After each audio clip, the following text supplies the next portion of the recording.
People often think that the things that change us most happen in the big moments, but a lot of nervous system stress builds up slowly, and it's easy to normalize. And over time, it teaches us how to behave until those patterns feel automatic. For example, when my daughter was little, she loved the Berenstain Bear books. One of them was about habits, and Sister Bear had started chewing her fingernails until they were nubs, and she hated it, and she tried to just will it away, but it was a nervous habit, and her mother wanted to help her. So she explained to Sister Bear that habits are unconscious and we get stuck in them. And she compared it to how she always takes the same trip to the barn with the wheelbarrow. And over time, the wheelbarrow created a rut with the front wheel. And once that rut was really there, it was really hard not to fall into it. Oh, sure, you could pull the wheelbarrow out and try to follow the path right beside it, but not falling back into the rut would take some effort. And the same thing happens in our relationships. We find an easy way to do something or to avoid something unpleasant, and before we know it, we're stuck in that rut. Someone we care about snaps at us. There's this quieter vibe that feels very unwelcoming, so we learn to read the mood. And we all do this, especially if we knew someone like that as a kid. When we were little, we already have a map for it from a time when we were really powerless. So we decide just for today, we're not going to make waves. And then it happens again tomorrow and we do it again. So we go a little silent just to keep the peace and become hyper aware of their moods. In human behavior, there's a common theme. The nervous system will do whatever it needs to do to feel safe or successful in life. We need to feel safe. So we learn to stay alert to that person's moods. We quieten down. We avoid their disapproval. And the person with the moodiness doesn't feel that anything's wrong. I mean, they're getting what they feel they need, so everyone's happy, right? Being aware of their discomfort is high on their priority list, but being aware of yours is not. And they are selective about where they let that part of themselves show up. I mean, we've all seen this. Think of your kids. They can be little hellions at home. They feel safe, but when they go to school, they don't hold so much power and they behave. The power dynamics matter, even with little kids.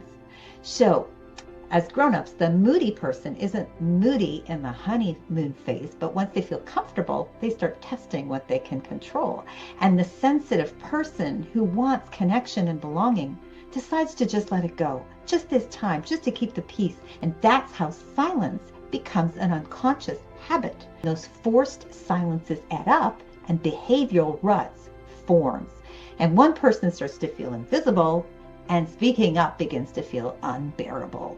So I worked in women's shelters on the front lines of crisis intervention. Unhealthy patterns often start off looking rather healthy until they slowly shift and become normalized. Stuck in that rut, this is how silencing yourself becomes a problem and why so many people stay quiet for years, even when something feels deeply wrong. It's the nervous system trying to keep us safe. Many people pleasers didn't learn how to just care for others. They learned how to keep the system intact so they could feel safe and belong very early in life. They learned what creates tension, what creates withdrawal, what brings approval or disapproval, and without anyone ever saying it out loud, they learned that keeping the peace mattered more than speaking up. And eventually, they lost touch with what they even needed because they were so attuned to the other person or people in their lives. Not because anyone taught them this, but because their body learned it. And this is where cognitive dissonance comes in. Cognitive dissonance is when the body starts to feel uncomfortable because what's happening really doesn't match what someone wants to believe. So the brain changes the story in their head to feel safer in their body because we feel in our body. It's actually a stress response. And when the truth feels threatening to belonging, safety, or stability, the nervous system looks for relief. So the truth gets softened, behavior gets rationalized, and the impact gets minimized. And one phrase comes up again and again, including from my own mouth. It's okay, I'm used to it. And that sentence tells you how much people normalize this, not because they're naive, but because attachment matters. And when connection feels fragile. Conflict can feel very dangerous, especially if there's no healthy history of disagreement as kids. Conflict isn't bad unless people avoid it. But for people who didn't have those experiences where they could actually disagree and learn to find common ground, or even that having a difference of opinion or a different need is fine, keeping the peace feels safer because they feel safer than the unknown of what's about to happen if they disagree. And that is how people stay in these unhealthy relationships, or in jobs that drain them, or systems that quietly erase them. Because certainty is a basic human need, and people will compromise other needs to feel that sense of certainty and belonging if that's what they need. Seeing it clearly would require disruption, so the story gets told in their head. And that disruption can trigger fear, guilt, shame for wanting more than this system allows. So they make the story okay in their head, minimizing the obvious that others can see, focusing only on the good things. So the system stays intact. I mean, my God, thank God, right? And the silence continues.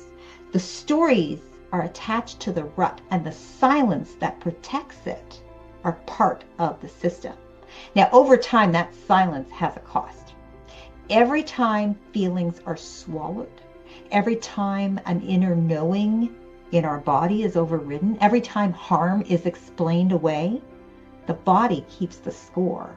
Silence becomes self-abandonment, and people-pleasing grows out of that, not from one big moment, but from many small choices that prioritize safety over the truth. People-pleasing and cognitive dissonance reinforce each other. Overgiving keeps things stable. Staying quiet avoids conflict. Temporary turns into permanent. And because the pattern was learned early in our childhood, it all feels normal. Familiar doesn't mean healthy. It just means known. The nervous system follows the map it was given. If chaos was familiar to you as a kid, then chaos feels normal. If being controlled by others was familiar, power imbalances feel tolerable. If disappearing once kept someone safe, silence feels protective. That's not brainwashing, that's just learning. And unless that map gets updated, those patterns just repeats in relationships, in workplaces, in systems that seem good enough. And that is why people can stay stuck for years until burnout finally forces change. For many, burnout becomes the permission they never gave themselves. And people pleasers aren't lazy. They aren't avoiding growth.